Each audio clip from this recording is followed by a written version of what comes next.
નમસ્કાર મિત્રો, સ્વાગત છે તમારું મારી ચેનલમાં। જે વહુને ચોર કહી કાઢી મૂકી એ જ બની કરોડોની માલિક।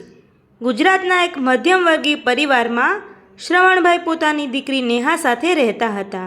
નેહા નાનપણથી જ ભણવામાં તેજસ્વી અને સંસ્કારી હતી। તે M.Com સુધી ભણેલી હતી અને તેનો અવાજ એટલો મીઠો હતો કે આખું ગામ તેના વખાણ કરતું।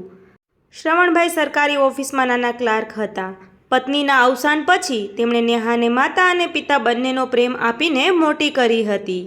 નેહા પણ તેના પિતાને ભગવાન માનતી। જ્યારે નેહા લગ્ન લાયક થઈ ત્યારે શહેરના એક ખૂબ જ પ્રતિષ્ઠિત અને અબજોપતિ ઉદ્યોગપતિ પુરુષોત્તમ દાસના પરિવારમાંથી તેમના દીકરા સમીર માટે માગવું આવ્યું। પુરુષોત્તમ દાસનો બંગલો જોઈને જ આંખો અંજાઈ જાય તેવો હતો। ઘરમાં નોકર ચાકરોની લાઈન લાગતી હતી।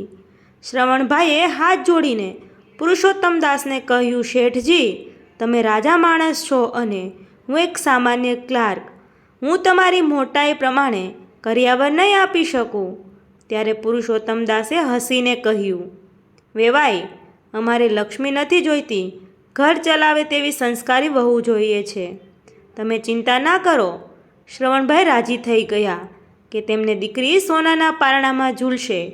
શ્રવણભાઈએ પોતાની જિંદગી એક એક પાય વાપરીને નેહાના લગ્ન કરાવ્યા।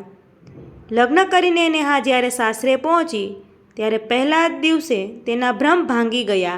સાસુ સરલાબેન દેખાડો કરવામાં નંબર 1 હતા, પણ અંદરથી ખૂબ જ કડક અને અહંકારી હતા। નોકરો હોવા છતાં તેમણે પહેલા જ દિવસે નેહાને રસોડામાં ઊભી રાખી દીધી। સરલાબેને નેહાની સામે જોઈને મોઢું બગાડ્યું। જો નેહા, તારા બાપે ભલે તને મોટી મોટી ડિગ્રીઓ અપાવી હોય, પણ આ ઘરમાં એક કાગળિયો કચરો છે। આ ઘરના કેટલાક નિયમો છે। સવારે 5 વાગે તારે પૂજાપાઠ અને રસોઈની તૈયારી કરી લેવાની છે। અને હા, તારા પિયરના ગરીબ સગાવાલાને વારંવાર અહીં ફોન કરવાની કે આવવાની મનાઈ છે। અમારો એક મોભો છે સોસાયટીમાં। નેહાના પગ નીચેની જમીન સરકી ગઈ। તેણે સમજાયું કે આ ઘર બંગલો નથી, પણ એક સોનાનું પાંજરું છે। નણંદ કાવ્યા પણ નેહાને નીચી બતાવવાની એક પણ તક છોડતી નહીં। નેહા સવારે બધાથી વહેલા ઉઠતી, રસોઈ બનાવતી, પણ જમતી વખતે તેને ડાઇનિંગ ટેબલ પર બેસવાની છૂટ નહોતી। સરલાબેન કહેતા, વહુએ બધાના જમ્યા પછી રસોડામાં જ જમી લેવાનું હોય। નેહા આ બધું સહન કરતી કારણ કે તે પિતાને ચિંતા આપવા નહોતી માંગતી। તે રાત્રે સમીરની રાહ જોતી કે તેનો પતિ તેને સમજશે, પણ સમીર તેના પિતાના બિઝનેસમાં વ્યસ્ત રહેતો અને રાત્રે રૂમમાં આવતા જ કહી દેતો, નેહા, મમ્મી જે કહે છે એ આપણા ઘરની પરંપરા છે। તું ભણેલી છે તો સમજદારી બતાવ। ઘરમાં રોજ રોજ કિકિયારીઓ ન જોઈએ। નેહા રાત્રે એકલી રૂમની બાલ્કનીમાં ઊભા રહીને આકાશ સામે જોઈને આંસુ વહાવતી। લગ્નના 6 મહિના પછી નેહાના પિતા શ્રવણભાઈની તબિયત અચાનક બગડી। તેમને હાર્ટની બીમારી થઈ। હોસ્પિટલનો મોટો ખર્ચો જોઈને શ્રવણભાઈ લાચાર થઈ ગયા। તેમણે હિંમત કરીને નેહાના સાસરે ફોન કર્યો। ફોન સાસુ સરલાબેને ઉપાડ્યો। શ્રવણભાઈએ ધ્રુજતા અવાજે કહ્યું, બહેન, મારી તબિયત બહુ ખરાબ છે। જો સમીર દીકરો મને થોડા પૈસા ઉછીના આપે તો હું સાજો થઈને પાછા આપી દઈશ। સરલાબેને ફોન સ્પીકર પર નાખ્યો જેથી નેહા પણ સાંભળે। સરલાબેને ટોણો માર્યો, વેવાઈ, લગ્ન વખતે તો બહુ વટ મારતા હતા ને? હવે દીકરીને મોટા ઘરે પરણાવી એટલે બેંક સમજી લીધી કે શું? અહીં કોઈ લહાણી નથી ચાલતી। તમારી દીકરીને કહી દો કે કાલે જ આવીને એના કપડાં લઈ જાય।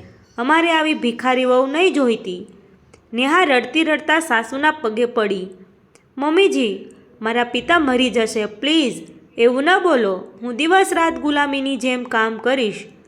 પણ સરલાબેને તેનો હાથ ઝાટકી નાખ્યો। તે જ રાતે નણંદ કાવ્યાએ પોતાનો સોનાનો હાર છુપાવી દીધો અને આખા ઘરમાં હોબાળો મચાવ્યો કે નેહાએ હાર ચોર્યો છે જેથી તેના પિતાનો ઈલાજ કરાવી શકે। સમીરે પણ નેહા પર શંકા કરી અને તેના પર્સની તલાશી લીધી। નેહાએ રડીને કીધું, સમીર, મેં ચોરી નથી કરી, મને તમારી સંપત્તિ નથી જોઈતી। પણ કોઈએ તેનું ન સાંભળ્યું। સરલાબેને નેહાનો હાથ પકડ્યો અને રાત્રે 12 વાગે તેને ઘરની બહાર કાઢી મૂકી. નેહા રડતી રડતી જ્યારે હોસ્પિટલ પહોંચી ત્યારે તેના પિતા અંતિમ શ્વાસ લઈ રહ્યા હતા. દીકરીના આ દશા જોઈને શ્રવણભાઈના હૃદયના ધબકારા બંધ થઈ ગયા. પિતાના અવસાનથી નેહા સાવ એકલી થઈ ગઈ. દુનિયામાં તેનો કોઈ સહારો નહોતો બચ્યો. ક્રિયાકર્મ પત્યા પછી નેહાના મનમાંથી ડર સાવ નીકળી ગયો કે જે આંખોમાં ક્યારેય લાચારી આંસુ હતા ત્યાં હવે અંગારા હતા. તેણે મનોમન પ્રતિજ્ઞા લીધી, જે પૈસાના ઘમંડમાં મારા પિતાનું અપમાન થયું અને તેમનો જીવ ગયો, એ જ પૈસાની તાકાત હું પોતે મેળવીને બતાવીશ. નેહા પિયરના નાના મકાનમાં જ રહેવા લાગી. તેણે બેંકની લોન માટે ફોર્મ ભર્યું અને પોતાની ભણતરની ડિગ્રીનો ઉપયોગ કર્યો. તેણે ગામની જમીન પર એક નાનું મહિલા ગૃહ ઉદ્યોગ શરૂ કર્યું. શરૂઆતમાં લોકોએ તેના પર હસ્યા, પણ નેહાએ હિંમત ન હારી. તે પોતે ગામડે ગામડે ફરીને મહિલાઓને ભેગી કરતી અને શુદ્ધ મસાલા તથા અથાણાં બનાવવાનું શરૂ કર્યું. નેહાની મહેનત અને ક્વોલિટીના કારણે માત્ર 1 વર્ષમાં તેની બ્રાન્ડ આખા રાજ્યમાં ફેમસ થઈ ગઈ. તે હવે નેહા શર્મામાંથી કરોડો ટર્નઓવર ધરાવતી કંપનીની બિઝનેસવુમન નેહા બની ગઈ હતી. બીજી તરફ પુરુષોત્તમ દાસના પરિવાર પર શનિની દશા બેઠી. સમીરે માર્કેટમાં એક ખોટો મોટો સોદો કર્યો, જેમાં તેની આખી કંપની ડૂબી ગઈ. બેંકે તેમના બંગલા પર જપ્તીની નોટિસ આપી દીધી. અબજોપતિ પરિવાર રોડ પર આવી ગયો. નોકર ચાકરો છોડીને ભાગી ગયા. જે નણંદ કાવ્યા ઘમંડ કરતી હતી તેના સાસરિયાવાળાએ પણ તેને ઘરમાંથી કાઢી મૂકી, કારણ કે હવે પુરુષોત્તમ દાસ પાસે પૈસા નહોતા. સાસુ સરલાબેનને અનાજના દાણા દાણા માટે તરસાવાનો વારો આવ્યો. પુરુષોત્તમ દાસ આ આઘાત સહન ન કરી શક્યા અને પથારીવશ થઈ ગયા. એક દિવસ સમીર અને સરલાબેન ભાડાના નાના મકાનમાં બેઠા હતા. ટીવી પર ન્યૂઝ આવી રહ્યા હતા.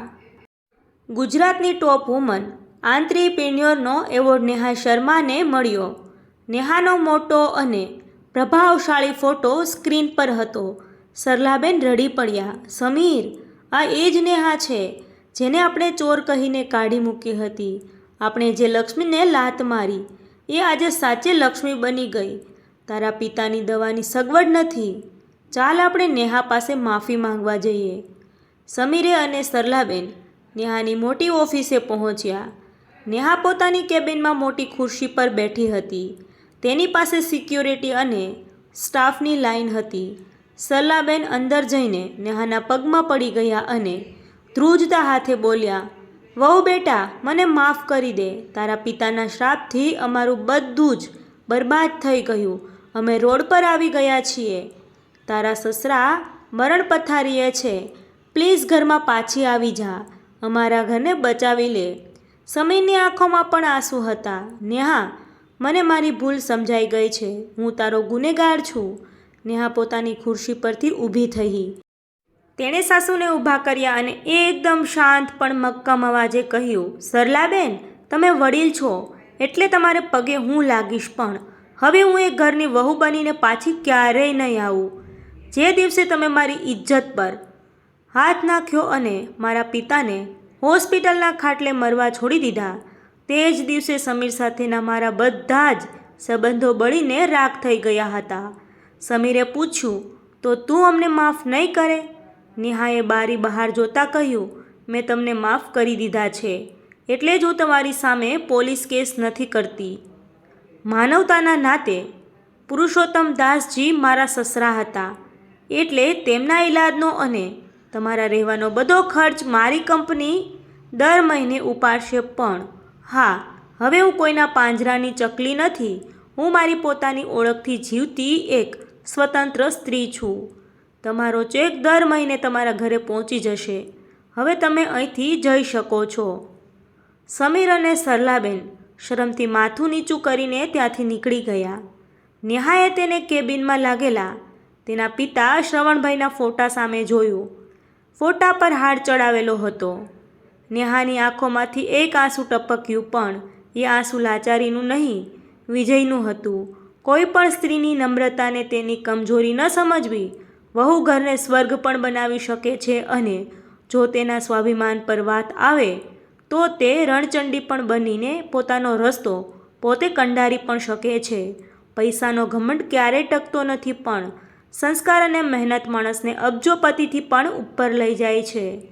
તો મિત્રો, આવી જ સત્ય ઘટનાઓ આધારિત હૃદયસ્પર્શી ઘટનાઓ સાંભળવા માટે મારી ચેનલમાં બન્યા રહેજો. વિડીયો પસંદ આવ્યો હોય તો વિડીયોને લાઇક કરવાનું ભૂલશો નહીં મિત્રો. Thank you.